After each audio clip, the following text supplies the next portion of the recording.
조선조 광해임금 원년 1609년에는 UFO Unidentified Flying Object의 목격담이 강원도 일대 등지에서 동시 다발로 보고되었다. 목격자들은 동이 세숫대야 호리병 모양의 물체가 소리를 내면서 하늘을 날아다녔다고 증언했다고 한다. 사실상 이와 유사한 증언은 광해군 때만 있었던 것은 아니다.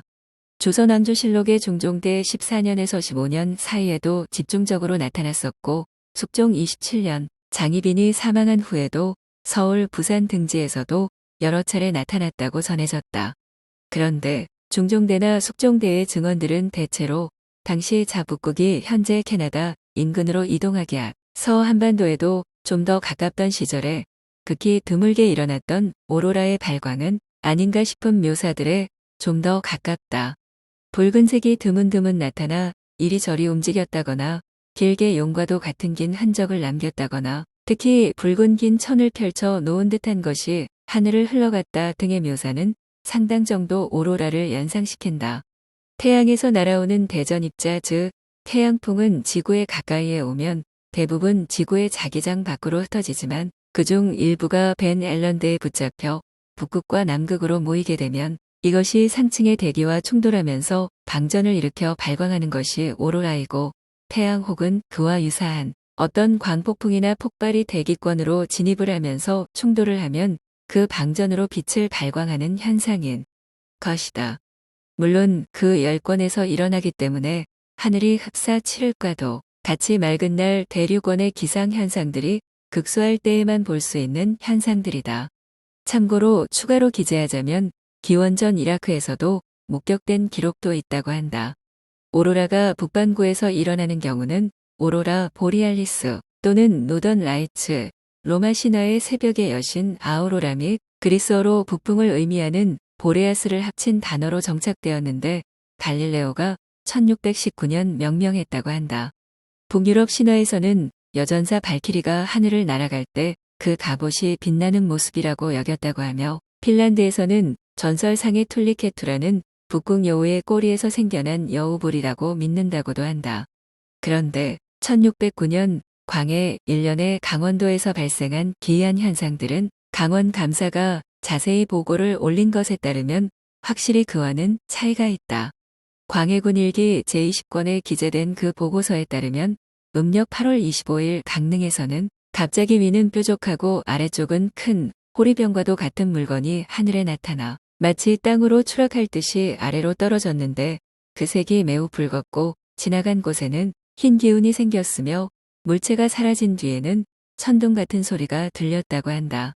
특히 양양에서는 빈문이라는 한 양반집의 마당 위에 갑자기 세숫대야처럼 생긴 둥글고 빛나는 것이 나타나 땅에 내릴 듯이 하다 다시 하늘로 올라갔는데 동쪽은 백색이요 중앙은 푸르게 빛나고 서쪽은 붉은색이었다고 한다.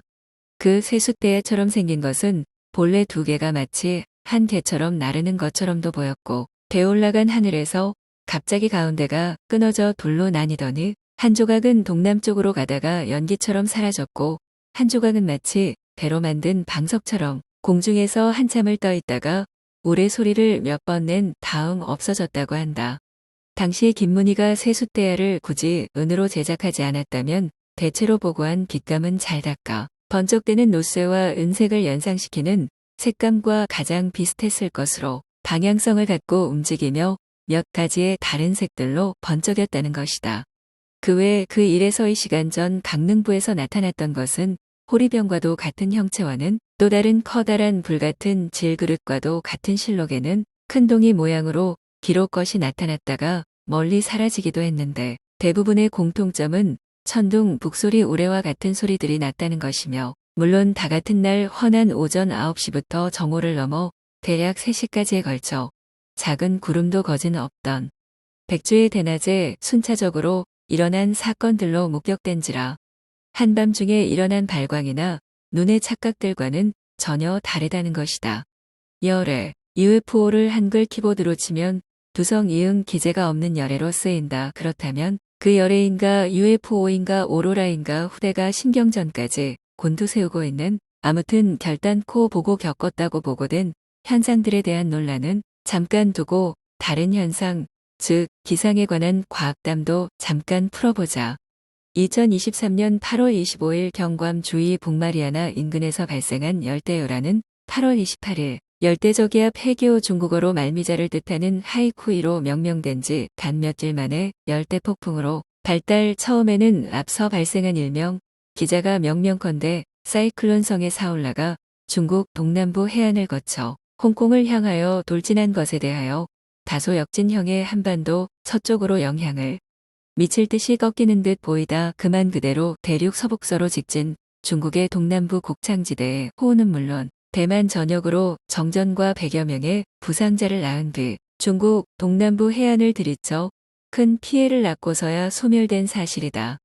2023년 제9호 태풍 사울라는 8월 24일 15시에 중심기압 1200헥토파스칼, 10분 평균 풍속 18m/초, 강풍 직경 560km로 필리핀 마닐라 북북동쪽 약 740km 부근의 해상에서 태풍으로 지정되었다. 사울라의 뜻은 주로 아시아의 베트남 등지에서 서식하는 속과의 동물 이름으로 머리에는 뿔이 달려 있어 아시아의 유니콘으로도 불린다. 현재 지구상에는 몇 마리 남아있지 않은 초위기종으로 멸종위기종으로도 분립되어 있다. 실상 2005년 당시 베트남에서 제출된 태풍의 이름으로 사오라로 쓰이다 이후 사울라로 조정된 것이다. 그러나 위 위성사진의 흡사 귀여운 토끼처럼도 찍힌 사울라는 중국 남부와 홍콩에게는 거의 재앙 수준의 피해를 남겼다. 우리나라의 상륙 기준으로는 경험해 보지도 못한 일본 평균 풍속 115노트 59m/초 4등급의 세력으로 홍콩을 강타했고 홍콩은 제2차 세계대전 이후 16번 밖에 발령되지 않은 태풍의 최고 경계 레벨인 10호 태풍 경보를 발령했으며 일부는 이 태풍이 홍콩에서 74년 만에 가장 강한 태풍이 될 수도 있다고 경고할 정도였다. 그 세력도 세력이며 엄청난 큰 피해들이 전부 집계된다면 자칫 제명으로도 이어질 수 있는 재앙이 된 것이다. 사울라가 과연 태평양 인근에서 발생한 열대저기압의 열대폭풍 사실상 사이클론성의 열대폭풍인가 아니면 태평양 인근에서 발생한 열대저기압의 열대폭풍의 태풍인가의 문제는 왼쪽의 날개가 크고 오른쪽의 날개가 더 작은 나비는 과연 어떤 방향으로 어떻게 날 것인가의 문제보다 더 균형적인 예측 또한 가능한 양가의 문제일지도 모른다. 편서풍의 위도에서 서남아시아의 고기압과 인도양, 태평양과 북태평양 고기압의 과학은 연이어 발생한 주위 태풍들에 대한 고찰과도 같이 사울라와 하이쿠이에 대한 각 분석과 대조를 통하여 좀 더 정답에 가까운 근사치를 찾아낼 수도 있다는 것이다. 끌리마에 뜨거워지는 바다는 태평양이든 인도양이든 더 이상 태풍도 사이클론도 그 이름과 특징과 성향이 전혀 다른 녀석들이 될 수도 있다는 뜻이다. 전적으로 인간이 측량하고 조작 가능한 과학이라는 차원에서도 말씀이다. 기자는 1609년으로 되돌아가 그 세숫대야 모양의 UFO도 꼭 한번 보고 싶다는 말도 누차해왔었지만 현재 대대적으로 UFO의 목격 신고를 받고 있는 미 국방부든 그 어느 지역 국가의 기상청이든 아시아의 유니콘으로 불리는 사울라와 호주 캥거루에 다르고 또 같은 그 사울라의 양태에 대하여는 과연 과학이 아닌가?